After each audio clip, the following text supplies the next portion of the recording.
Bismillahirrahmanirrahim. Assalamualaikum warahmatullahi wabarakatuh. Sahabat sukses para pemuda yang luar biasa, ketemu lagi bersama channel Kak Teddy Kartino. Teman-teman yang berbahagia, hari ini spesial. Kak Teddy akan membawakan tentang bagaimana pembelajaran pengaturan diri atau self-regulated learning. Jadi kita akan belajar bagaimana kemudian pengaturan diri untuk belajar. Nah, karena fokus kita adalah para pencari ilmu, para mahasiswa, pelajar dan semua kalangan. Karena setiap kita dituntut untuk menuntut ilmu, mencari ilmu dari dalam kandungan sampai meninggal nanti. Itulah tugas mencari ilmu, berapapun usia Anda. Nah, khususnya apalagi para pemuda yang masih haus ilmu, yang masih punya banyak idealisme yang perlu dipertahankan dan dikuatkan dengan terus belajar. Self-regulated learning. Jadi bagaimana teman-teman semuanya pembelajaran pengaturan diri. Oke, langsung saja dari makna. Secara makna, self-regulated learning ini adalah cara seseorang dalam mengatur kognitifnya. Jadi cara kita mengatur hal kognitif secara sistematis. Untuk apa? Memfokuskan pikiran, perasaan, dan juga perbuatan kita pada pencapaian tujuan. Tentu masing-masing kita punya tujuan dan saya yakin setiap orang punya tujuan ke arah yang baik. Kenapa? Karena setiap kita akan dimintai pertanggungjawaban di hadapan Allah Subhanahu wa Ta'ala. Jadi raih tujuan itu. Teman-teman, peran pentingnya apa sih Kak Teddy kita hari ini mempelajari self-regulated learning? Jadi ini adalah sebuah landasan teori yang nanti prakteknya banyak hal bisa teman-teman praktekkan dalam kehidupan sehari-hari. Peran penting self-regulated learning ini adalah yang pertama, pengembangan potensi belajar kita sepanjang hayat.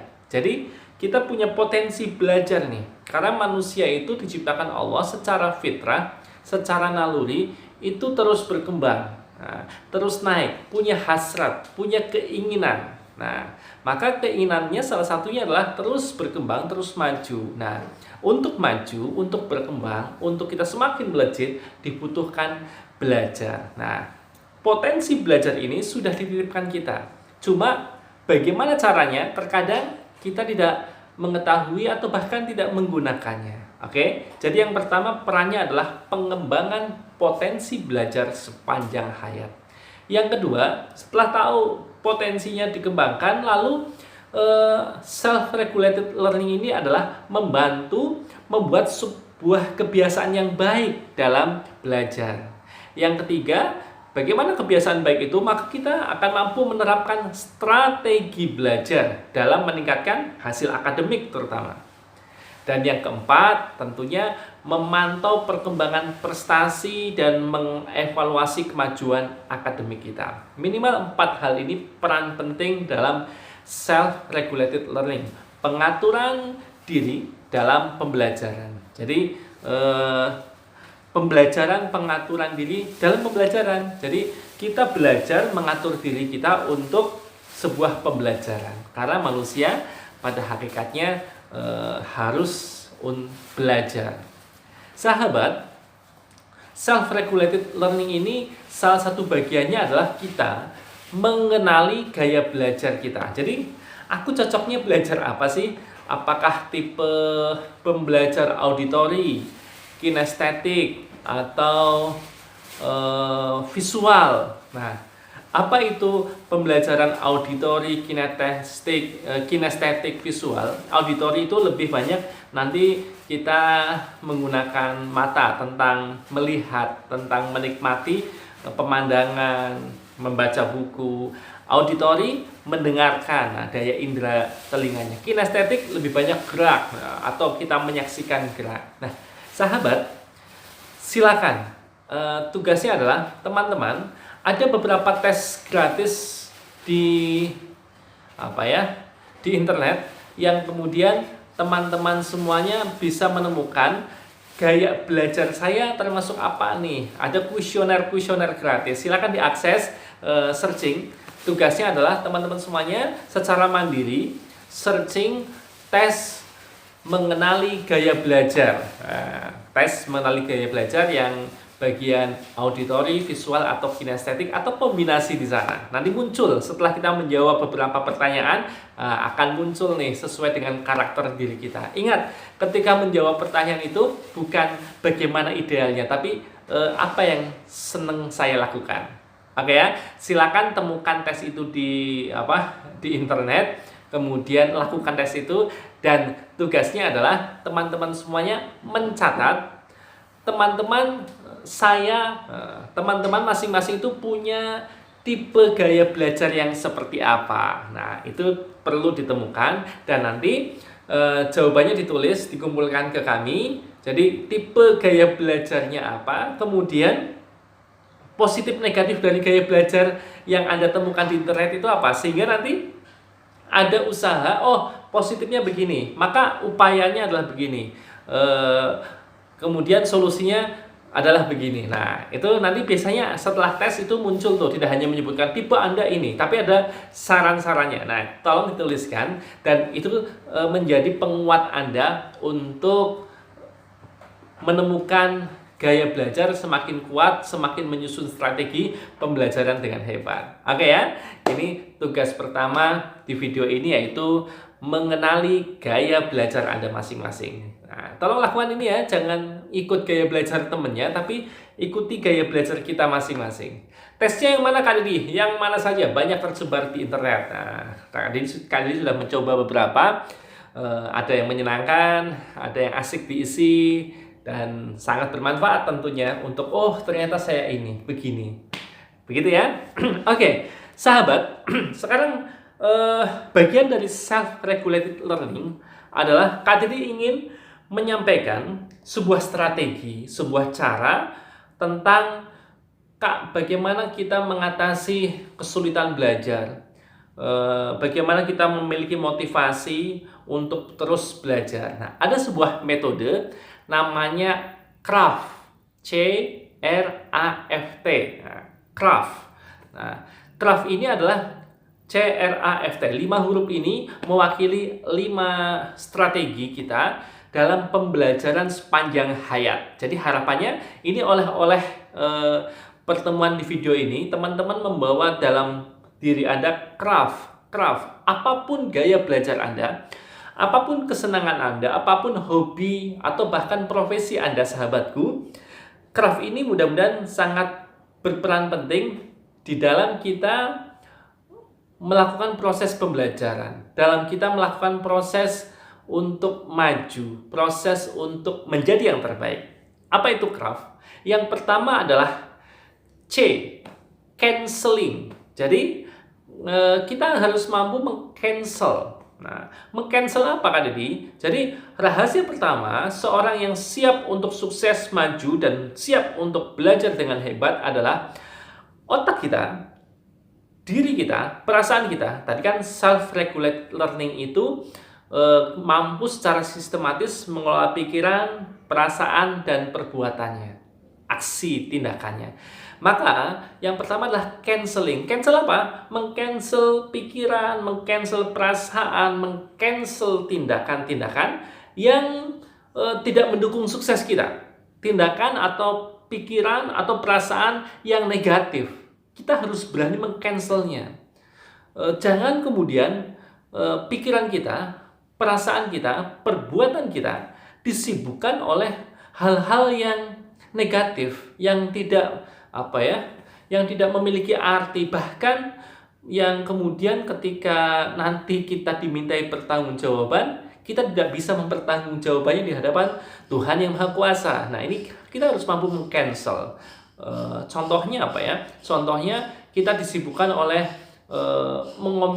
memberikan komentar negatif orang, ngomongin orang, yang bukan pada tempatnya. Ketika forum diskusi, forum debat, forum konseling boleh, tapi ketika forum biasa, untuk apa kita mengomentari orang, mengomentari pejabat dan seterusnya. Nah, canceling, kita harus mampu meng-cancel. Nah, menolak semua hal-hal negatif yang tidak bermanfaat untuk diri kita, yang kemudian bahkan tidak bisa kita pertanggungjawaban. Contoh lain, mengeluh, keluh kesah, merasa hina, merasa rendah diri, dan seterusnya. Berkeluh kesah boleh, ada tepatnya ketika kita berdoa di hadapan Allah Tuhan yang Maha Kuasa. Oke, jadi canceling. Pertama adalah meng-cancel baik pikiran, perasaan maupun tindakan-tindakan, perbuatan-perbuatan kita yang tidak bermanfaat, yang tidak penting, yang tidak berhubungan dengan sukses kita, yang tidak berhubungan dengan impian dan self ideal yang sudah kita buat untuk diri kita. Kemudian craft, R-nya adalah replace. Jadi replace itu menempatkan ulang. Nah, kalau tadi sudah cancel, maka berikutnya adalah replace, menempatkan ulang hal-hal positif. Nah, jadi ada sebuah prioritas-prioritas dalam kehidupan kita yang harus berani kita tata. Ketika hari ini teman-teman pembelajaran atau pendidikan jarak jauh, kuliah lewat online, tidak ke kampus, bertemu dosen hanya lewat media internet, terkadang ada sebagian orang di luar sana yang merasa, aduh ini mah tidak penting, keasikan main, keasikan melakukan hal-hal lain.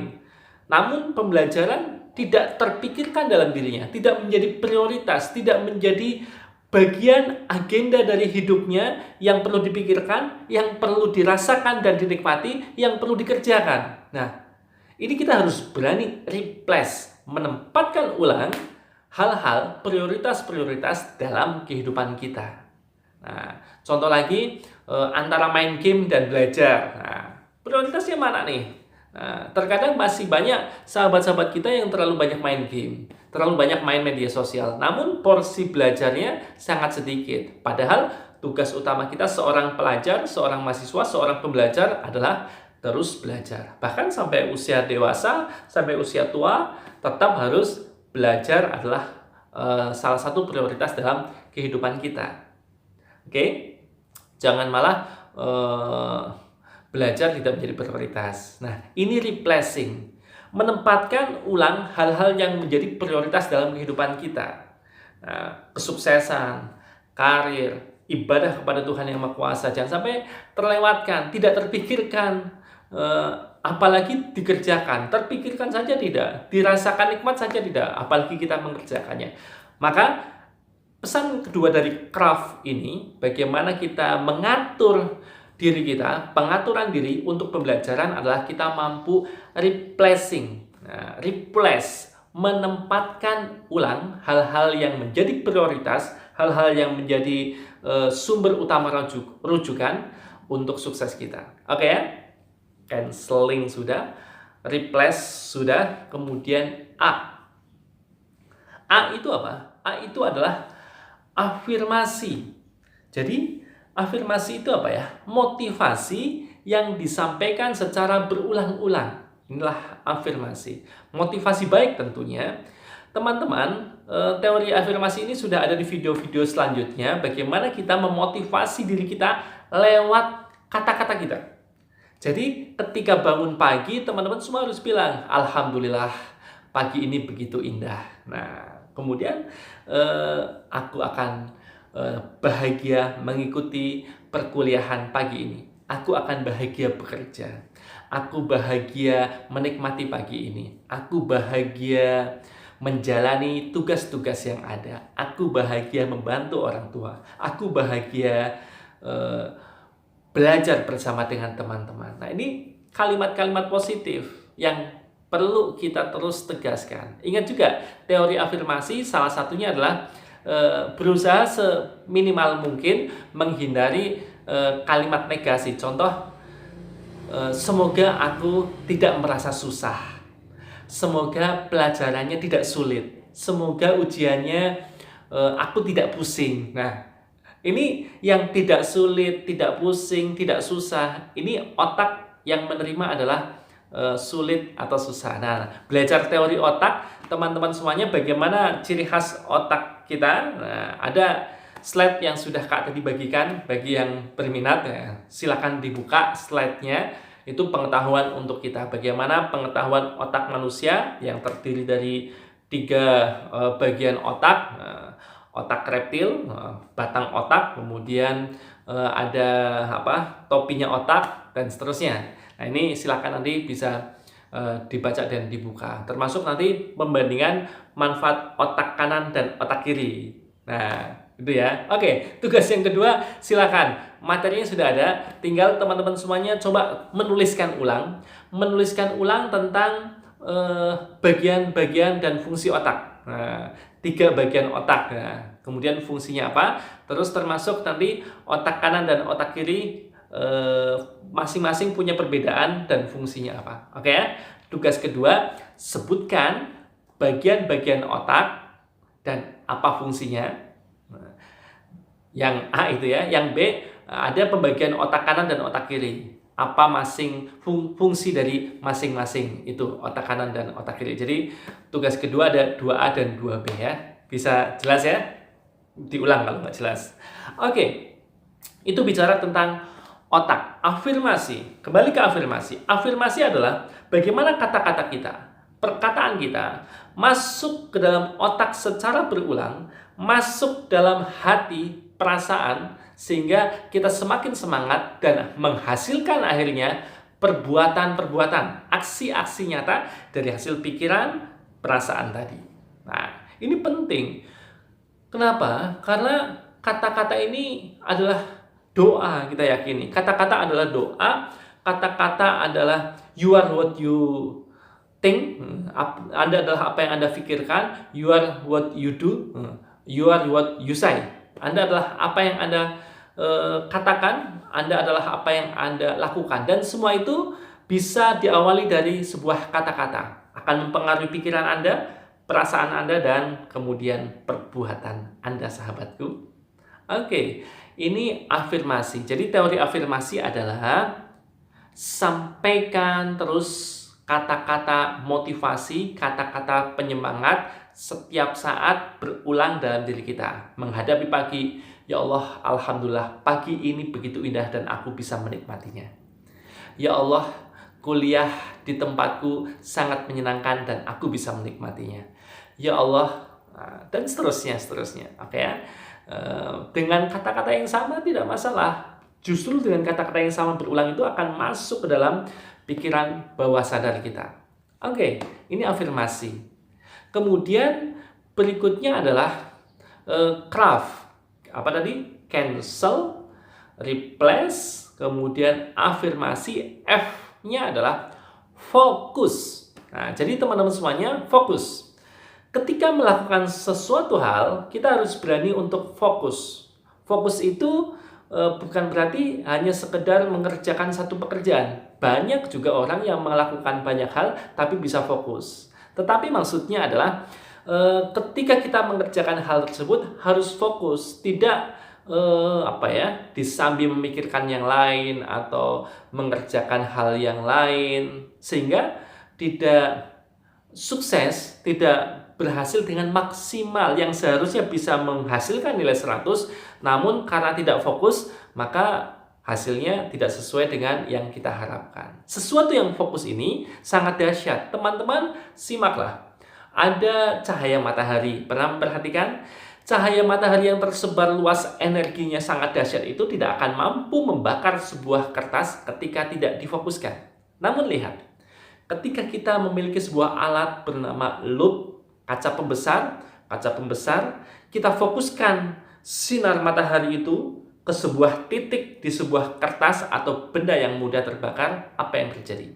Yes, akan mampu membakar kertas atau benda yang mudah terbakar tadi ketika sinar matahari difokuskan dengan sebuah alat bernama loupe. Dan lihatlah, awalnya hanya satu titik yang terbakar. Tapi apa yang terjadi kemudian? Api itu akan semakin merambat, akan semakin melebar, dan semakin membesar. Itulah fokus. Ketika fokus, kita mengerjakan satu hal, satu titik, satu bagian. Tapi ketika fokus, yakinlah keberhasilan kita menyelesaikan satu bagian itu akan mampu memberi semangat kita untuk menyelesaikan keberhasilan-keberhasilan berikutnya yang lebih besar. Jadi ada sebuah teori, satu kebahagiaan akan melahirkan kebahagiaan yang lain. Ketika tidak fokus, kita mengerjakan ini, tapi semuanya tidak bahagia. Banyak hal dikerjakan tapi tidak bahagia. Lebih baik ini kita selesaikan, bahagia, kemudian wah ternyata saya bisa. Maka selesaikan berikutnya, bahagia lagi, berikutnya, wah akhirnya terkumpullah kebahagiaan yang sangat besar. Ini teori fokus. Jadi bukan berarti fokus itu mengerjakan sedikit hal saja. Namun dari sedikit hal yang kita kerjakan, muncullah keberhasilan dan kebahagiaan, dan ini menjadi sebuah energi untuk menghasilkan keberhasilan dan kebahagiaan berikutnya. Ini tentang fokus. Keren kan? Oke, sahabat, ketika kuliah, jam kuliah A, jam pelajaran A, maka fokuslah pada kegiatan perkuliahan A, dan yakinlah ketika teman-teman berhasil di ini akan membuat bahagia untuk perkuliahan mata kuliah selanjutnya. Ketika semester 1 sukses akan menghasilkan kebahagiaan dan akan mampu membuat kebahagiaan berikutnya di semester kedua. Tapi ketika tidak fokus, Anda akan mengalami banyak penyesalan, banyak kegagalan, dan itu akan berpengaruh pada langkah-langkah kita berikutnya. Siap ya? Fokus. Berikutnya adalah, yang terakhir adalah craft, T. Nah, T-nya ini adalah training. Jadi teman-teman semuanya training, berlatih. Di dalam training itu ada belajar, proses kognitif, ada perasaan menerima, ada berlatih, ada fisik kegiatan. Jadi tidak hanya pembelajaran. Nah, teman-teman, kita perlu berlatih bagaimana kuliah yang nyaman bersama dosen A. Bagaimana kuliah yang membahagiakan bersama dosen B. Itu memang perlu training, berlatih. Kita mempelajari sikap dosen, mempelajari kebiasaan guru, mempelajari pola, dan itu menjadikan kita siap menerima itu. Itu salah satu bagian training. Atau terhadap sebuah skill, kita ingin menguasai akuntansi. Nah, maka trainingnya di mana? Dalam setiap pembelajaran kita, bagaimana menjadi sosok akuntan, sosok pribadi. Nah, kan tidak hanya menguasai ilmu akuntansinya, tapi bagaimana membawakan akuntansi itu dalam kehidupan sehari-hari. Berinteraksi dengan orang di mata kuliah ini, bagaimana kita percaya diri. Nah, sahabat, ini sangat penting. Oke, mungkin ini video pembelajaran tentang self-regulated learning, bagaimana kita pembelajaran untuk pengaturan diri kita kaitannya dengan kegiatan belajar. Bolak-balik ya. Pembelajaran pengaturan diri terkait dengan program pembelajaran. Sahabat, kali ini berharap video ini bisa ditonton sampai tuntas dan kemudian tugas-tugas yang ada mampu membuat kita semakin bersemangat, semakin kita bahagia, mampu menemukan jati diri kita yang terbaik, dan kemudian melejitlah. Teman-teman, terima kasih atas atensinya. Mudah-mudahan kita bisa bertemu lagi, dan selamat belajar menghadapi ujian-ujian dalam kehidupan kita. Wassalamualaikum warahmatullahi wabarakatuh.